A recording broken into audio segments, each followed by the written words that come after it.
yaitu pengertian pemantauan tumbuh kembang anak. Pemantauan tumbuh kembang anak merupakan suatu kegiatan untuk menemukan secara dini adanya gangguan atau penyimpangan pada diri anak. Penyimpangan pertumbuhan pada diri anak biasanya anak mengalami gizi buruk dan anak mengalami stunting, sedangkan penyimpangan atau gangguan perkembangan pada anak biasanya anak mengalami keterlambatan berbicara dan berjalan, dan anak mengalami hiperaktif dan kesulitan dalam berkonsentrasi. Pemantauan tumbuh kembang anak bertujuan untuk mengetahui pertumbuhan dan perkembangan anak serta menemukan secara dini adanya gangguan pada diri anak sehingga dapat ditindaklanjuti dengan segera agar hasilnya menjadi jauh lebih baik.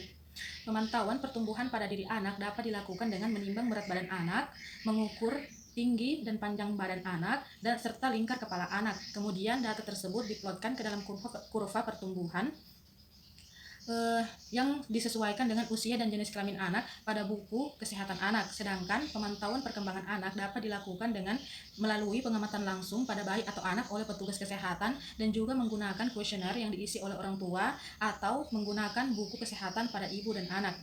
Jadwal pemantauan tumbuh kembang anak dibedakan menjadi 3. Yang pertama, pada usia bayi dianjurkan per bulan. Yang kedua, pada usia anak 12-24 bulan dianjurkan per 3 bulan. Sedangkan yang ketiga, pada usia anak 24-72 bulan dianjurkan per 6 bulan. Selanjutnya, beberapa hal yang perlu dilakukan orang tua untuk mencegah terjadinya gangguan pertumbuhan dan perkembangan pada anak. Yang pertama yaitu asuh, yaitu pemenuhan kebutuhan fisik biomedis seperti pemberian ASI, gizi yang sesuai, kelengkapan penelitian, obat jika anak sakit, individu dan lingkungan yang bersih, pemukiman yang layak, rekreasi, dan kebutuhan bermain.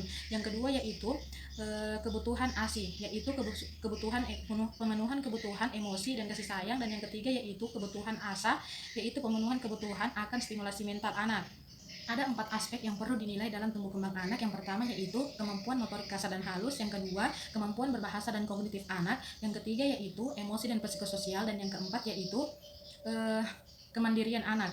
Selanjutnya materi yang kedua yaitu menciptakan lingkungan yang berkualitas untuk anak. Yang pertama yaitu pilihlah lingkungan yang aman dan nyaman untuk anak, seperti memilih tempat tidur yang aman dan sesuai untuk anak, memilih pakaian yang aman dan nyaman untuk anak, dan menjauhkan anak dari jendela. Yang kedua yaitu mengatur tata letak ruang yang kondusif sehingga sesuai dengan tingkat perkembangan dan pertumbuhan anak. Yang ketiga yaitu memberikan anak permainan yang sesuai dengan tingkat perkembangan dan pertumbuhannya. Yang keempat yaitu pilihlah lingkungan yang mendukung dan mendorong anak untuk dapat bereksplorasi dan berinteraksi dengan lingkungannya. Dan yang kelima, pilihlah lingkungan yang dapat mendorong anak untuk meningkatkan rasa kepercayaan dirinya dan dapat mengembangkan kemampuan motorik kasar dan halus anak.